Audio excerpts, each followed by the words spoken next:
जय जय गणेश देवा. आता बघूया अधिक मासातली संकष्टी. दशरथ राजा म्हणतात की हे गुरु, अधिक मास संकष्टीचे आपण वर्णन करावे.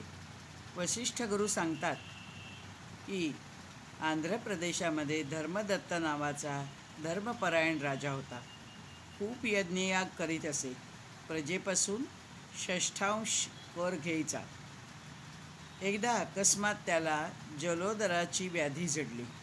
खूप उपास केले, उपायही केले, पण व्यर्थ.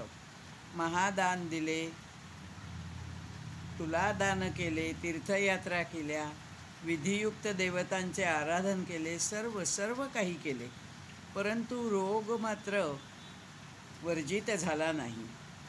अति दुःखित मनाने आत्महत्या करण्यास उद्युक्त झाला. तेव्हा अकस्मात राजगृही अष्टावक्र योगी आले.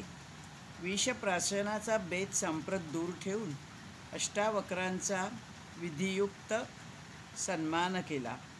त्यांची पूजा केली, भोजन दिले, प्रणाम केला आणि म्हणाले, योगेश्वरा, तुमच्या दर्शनाने माझे जीवन उदात्त झाले आहे, पण मी आत्महत्या करण्यास उद्युक्त झालेलो होतो. मला नरक प्राप्त झाला असता. तेव्हा मुनी म्हणाले, राजा, कोणत्या कारणाने देहघाताचा विचार केला होतास?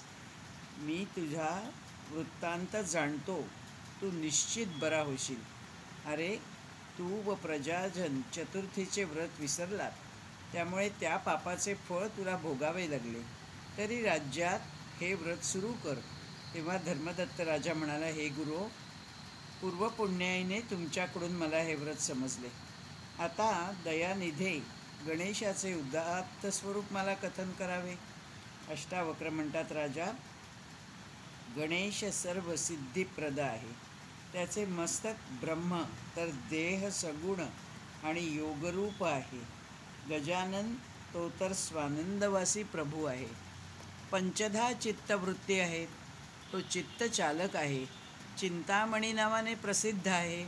त्याचीच तू भक्ती कर, त्याने तुला शांती लाभेल. राजाला त्यांनी उदात्त गणेश माला मंत्र दिला व ते अंतर्धान पावले. हर्षभरीत राजा प्रजाजनांसह मलमास कृष्ण चतुर्थीचे आचरण करू लागला व संकष्टीचे व्रत पृथ्वीवर सर्वत्र प्रसिद्ध केले. गणेशाचे प्रेमाने नानाविधे दाने दिली.